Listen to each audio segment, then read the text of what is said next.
Una de las quejas más comunes relacionada con nuestra salud mental suele ser la presencia de preocupaciones o la tendencia a no poder parar de darle vueltas a la cabeza, lo que nos lleva a un laberinto de pensamientos que en la mayoría de ocasiones nos provocan ansiedad y depresión.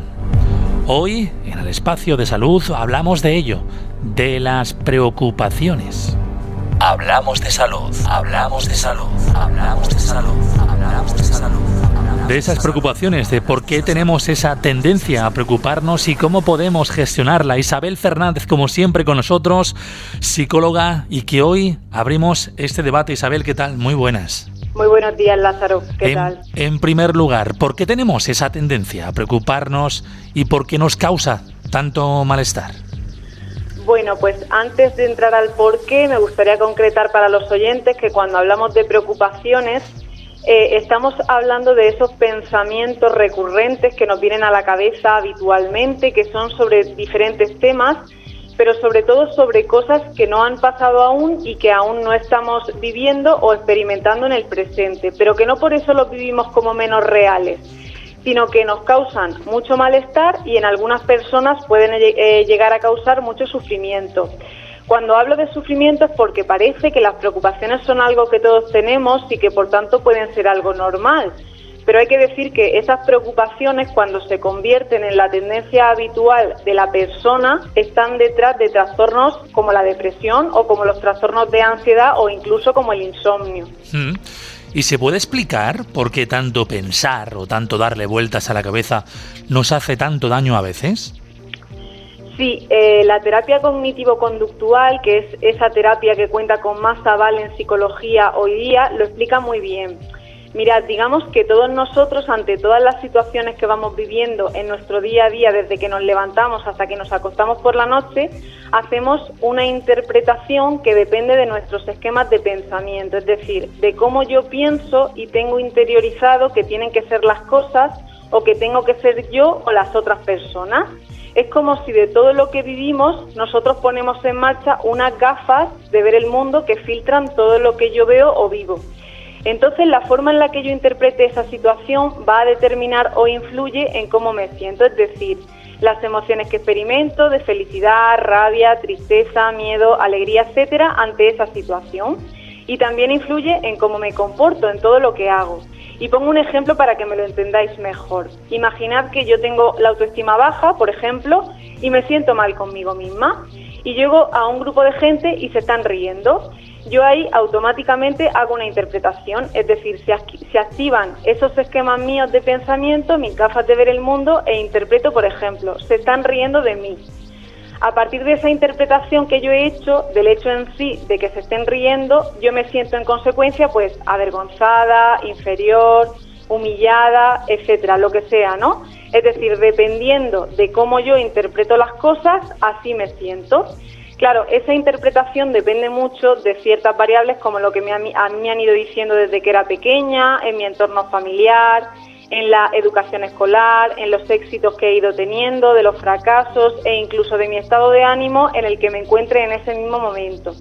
Es decir, digamos que desde que somos pequeños se nos va moldeando ese esquema de pensamiento o una idea de cómo tiene que ser el mundo, cómo tienen que ser las cosas, cómo tienen que ser los demás e incluso lo que somos nosotros mismos. Entonces yo voy filtrando con esas gafas todo lo que me pasa y en función de mi interpretación así me siento. Claro, imaginad que yo en lugar de pensar en esa situación del grupo que se ríe, en lugar de pensar que se están riendo de mí, pues pienso que se están riendo porque son amigos y están pasando el rato, uno ha contado un chiste o lo que sea.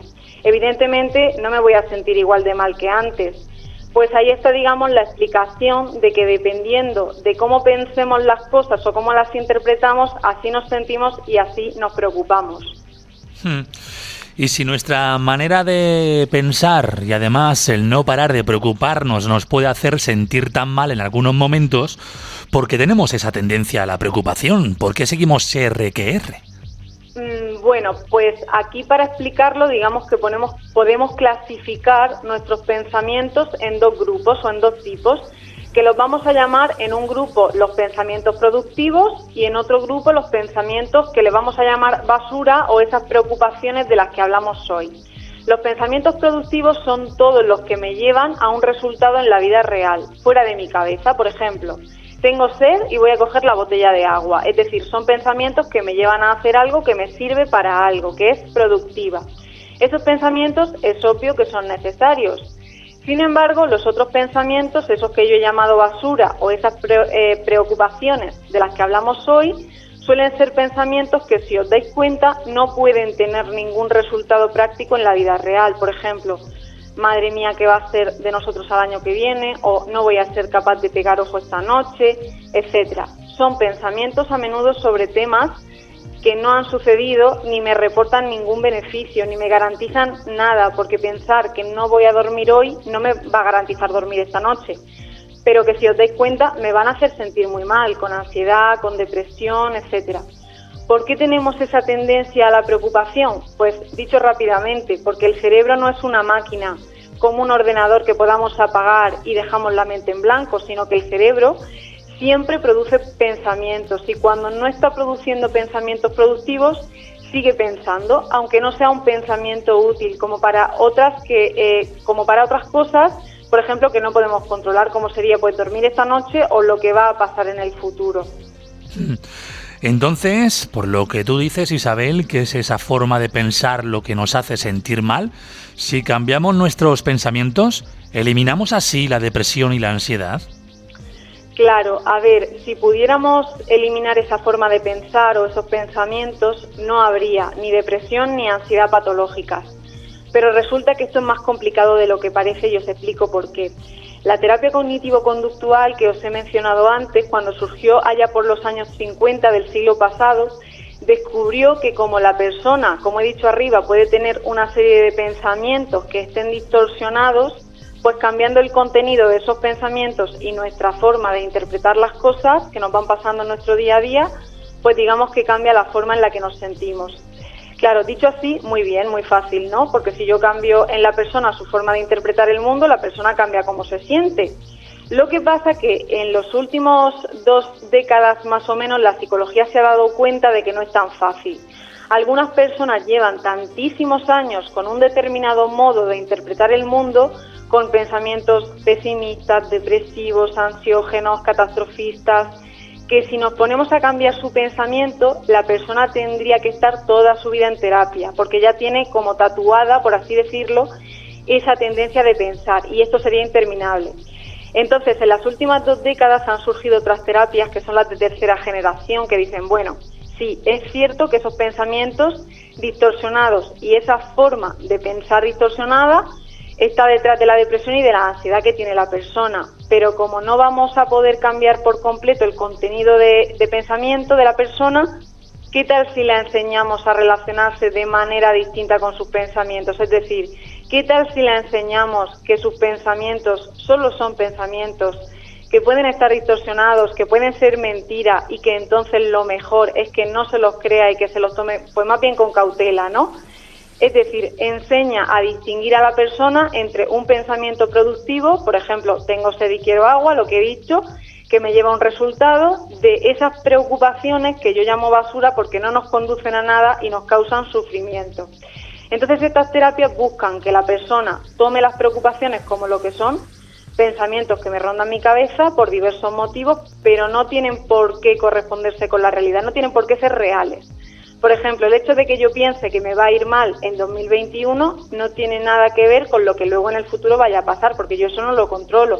Entonces ya, al no creerme tanto eso que pienso, no tiene el poder de causarme ansiedad que me daría si me lo creo. Bueno, yo espero estar explicándome bien, porque esto es un tema que yo estoy todos los días hablando, pero para alguien que es la primera vez puede ser incluso difícil comprenderlo. Entonces, resumiendo un poco todo esto, digamos que la clave para curar la ansiedad y la depresión está en entrenar, por así decirlo, ¿no?, nuestra forma de pensar, ¿verdad?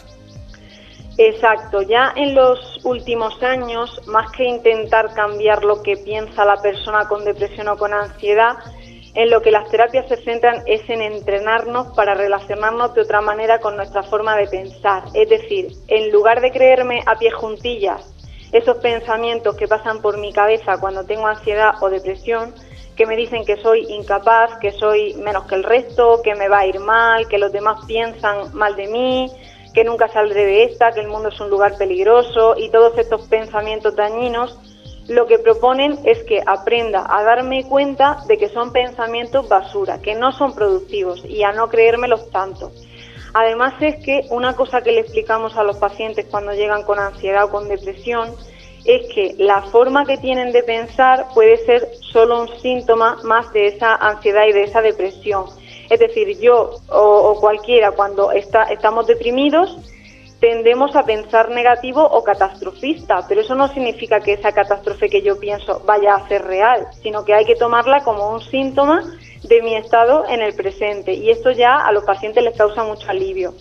Pero es que las nuevas terapias no se quedan ahí, sino que además de ayudarnos a tomar distancia, por así decirlo, de estos pensamientos, también nos entrenan para estar más ocupados en el aquí y ahora, en el momento presente, y menos preocupados.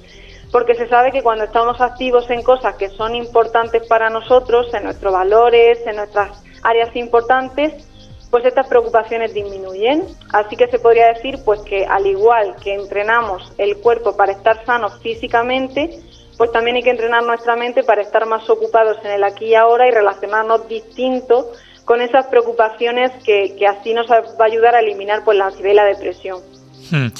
Hablar hoy de preocupaciones, importante saberlo, y además también cómo saber, entre comillas, permitirme la expresión, torearlo, ¿no? Es importante, ¿no? La autoestima aquí también tiene un trabajo importantísimo. Claro, la autoestima y el autocuidado. El autoestima al final es lo que nos hace tomar las riendas. Cuando tenemos algún problemilla así de este tipo, pues nos hace tomar las riendas y decir, ¿y qué tal si me autocuido yo mismo y me trato este tipo de problemas? Es así. Bueno, Isabel, si quisiéramos hablar contigo de este tema o de otro, ¿dónde podemos localizarte? Bueno, pues como siempre estamos en la consulta de psicología de Policlínica Cejín y para cualquier consulta o duda o información que queráis consultar también están las redes sociales de Isabel Psicología para lo que necesitéis. Perfecto. Pues Isabel Fernández, psicóloga que cada martes nos visita aquí en la radio Más FM para hablar de un tema importante. Hoy nos ha tocado hablar, como ya saben ustedes, de las preocupaciones. Isabel, hasta la semana que viene. Gracias. La que viene no, que fiesta. Es a verdad. La siguiente. Es puente, es verdad. Hasta luego.